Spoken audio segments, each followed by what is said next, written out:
네, 어제 국회 예산결산특별위원회 종합정착질의에 이종옥 여성가족부 장관이 출석을 했습니다. 그런데 이 발언 지금 굉장히 논란이 되고 있습니다. 어떤 발언인지 직접 들어보시죠. 성인지 관점에서 이 838억 원의 선거 비용이 피해자들이나 여성에게 미칠 영향에 대해서 생각해 보신 적 있으십니까? 국가에 굉장히 큰 새로운 예산이 소요되는 사건을 통해서 국민 전체가 성인지성에 대한 집단 학습을 할 수 있는 기회가 역으로 된다고도 생각을 하고 있습니다. 학습비라고 생각하시는 건가요? 838억 원이? 그렇게 생각하진 않지만 어떠한 상황에서도 저희가 국가를 위해서 긍정적인 요소를 우리가 찾아내려고 노력을 해야 된다고 생각합니다. 수사 중인 사건에 대해서 죄명을 이런 명시하는 판단하고 건 적절치 않다고 생각하고요. 법무부 장관도 아니고 검찰총장도 아니면서 이 부분에 대해서는 수사 중이기 때문에 권력형 범죄라는 말을 못하겠다. 지나가는 소가 웃을 일입니다. 네, 내년 4월에 있을 서울 부산시장 보궐선거 왜 치러지는지는 저희 뉴스에서 거듭 전해드린 바 있는데 여성가족부 장관이 어제 성인지성에 대한 집단 학습을 할 기회가 역으로 될 수 있다고 생각한다. 어떻게 생각하십니까? 그럼 서울 시민은 감사해야 되나요? 공부시켜줬으니까? 성인지 감수성이 뭔지 학습하게 해준 기회를 제공해주니까 감사합니다 이래야 되는 건가요? 그 얘기잖아요 지금. 학습비라고 생각한다는 얘기는. 이 사태를 계기로 성인지 감수가 뭔지 한번 판단해 보자. 그럼 내년에 서울시장 보궐선거 제1공약은 성인지 감수성인가요? 야당 후보가 되면 성인지 감수성이 많은 거고 여당 후보가 되면 안 되는 건가요? 그거 아니지 않습니까? 그러니까 저런 식으로 얘기를 한다는 거죠. 자, 보시면 이게 그냥 즉석에다 답변한 게 아니라 자료를 보면서 답변해요. 그 얘기는 뭐예요? 여성가족부 장관이 국회 출석하면 야당에서 이 문제를 물을 걸 알고 그렇게 대비를 해서 준비를 했다는 것이거든요. 저거는 말실수가 아니라 준비된 답변입니다. 이 사건에 어디에 긍정적인 요소가 있습니까? 어쨌든 피해 여성이 있습니다. 박원순 시장은 스스로 목숨을 극단적 선택을 했습니다.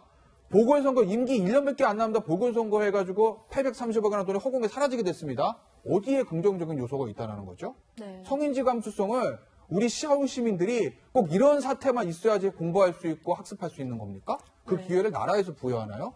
그러니 저는 이종 여성가족부 장관의 말은 하나부터 끝까지 귀담아 들을 내용이 하나도 없다. 여성가족부라는 게 왜 있는지 모르는 것 같습니다. 네. 여성가족부는요. 여성을 위해 있는 부예요. 나머지 수사, 법무부에서 알아서 할 거고요. 정치 이런 거 몰라도 되는 겁니다.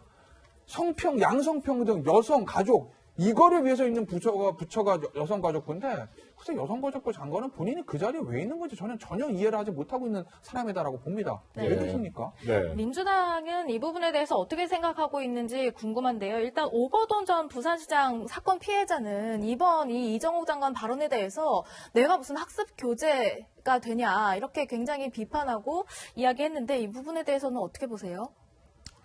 예, 일단 저 질문이 보궐선거 관한 질문이 여가부 장관님한테 갔다는 게 좀 그렇습니다만은,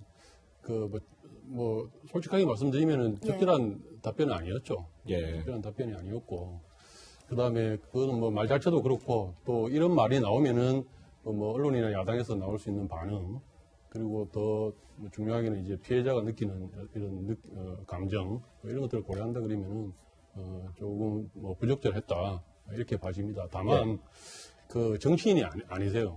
그리고 이제 여성학, 사회학을 오래 이제 공부를 하신 분이기 때문에 일반적으로 학교에서 모든 걸 추상화시키지 않습니까? 예. 네, 그런 데는 이제 비용과 편익, 이렇게 생각도 할 수도 있고, 또 그래서 이제 그렇게 추상화된 개념을 쓰다 보니까 집단 학습 있기에 이런 말이 나온 것 같습니다. 네, 그렇군요.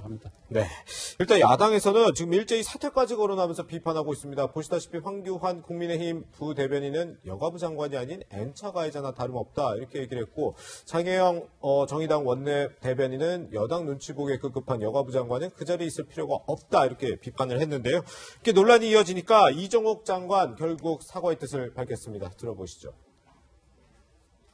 성인지 교육이 많이 필요하다는 것에 너무 압도되다 보니까 그런 표현을 한 것 같습니다. 근데 그것이 피해자의 입장에서 생각할 때는 여러 가지 오해 소지가 있다고 생각해서 피해자에게 좀 송구스럽다는 생각이 듭니다. 네.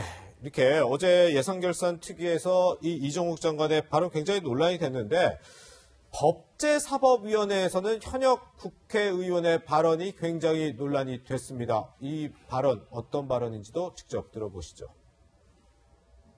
작년 3천만 원 예산조차 삭감해서 0원으로 됐다고. 이거 살려야 되지 않겠습니까? 네, 국회 논의 과정에서 좀 잘 살펴주시기 바랍니다. 좀 이렇게 절실하게 3천만 원이라도 절실하게 말씀을 해주세요. 그래야 됩니다, 이게. 네. 의원님 꼭 살려주십시오. 이렇게 의원님들 정말로 국민들 위해서 필요한 일입니다. 요만한 다리 하나에 그 상판 하나에 해당하는 돈밖에 안 되는 거예요. 네. 의원님들 살려주십시오. 한번 하세요, 예산.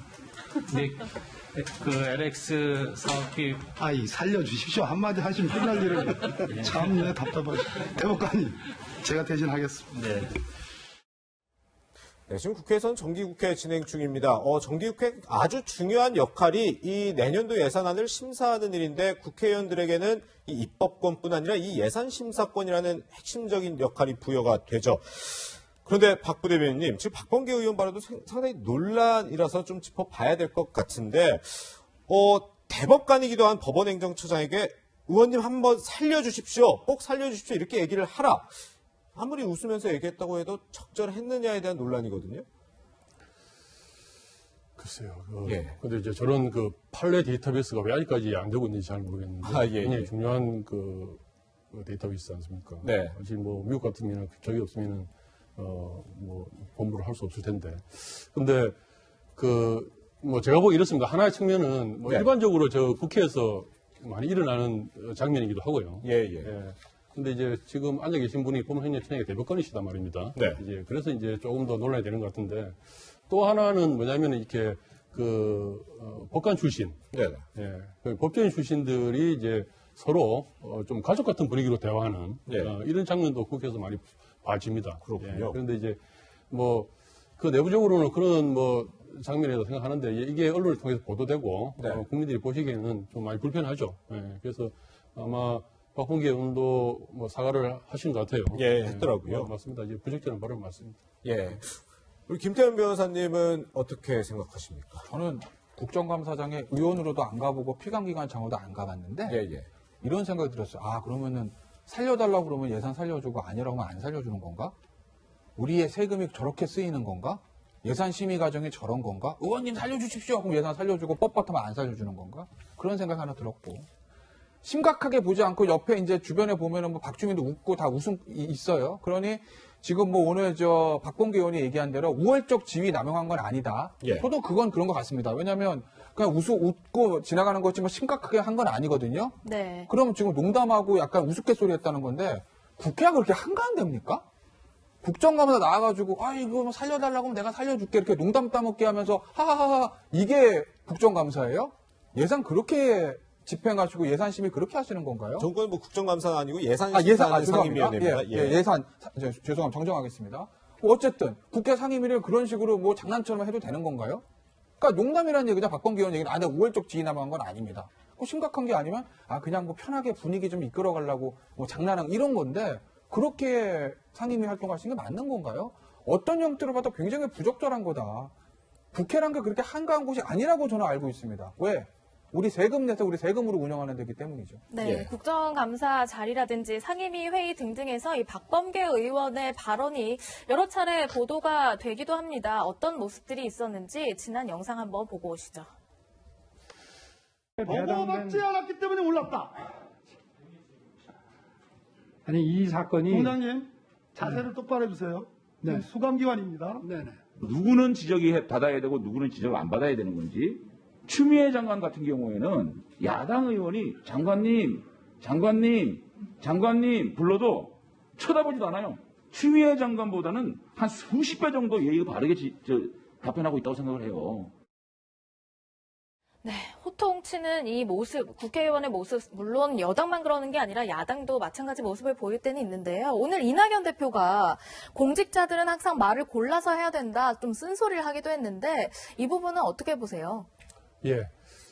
지금 상당히 야당 그리고 이제 공격을 많이 받고 있지 않습니까? 예. 그리고 이제 검찰 수사가 또 좀 거시기 진행되고 있고, 이럴 때 이제 그 우리 여당 그리고 공직자들이 이렇게 뭐 사실은 화가 나는 일도 많이 있고, 뭐 그렇습니다만은 국민들께 정확한 사실을 전달하면서 예.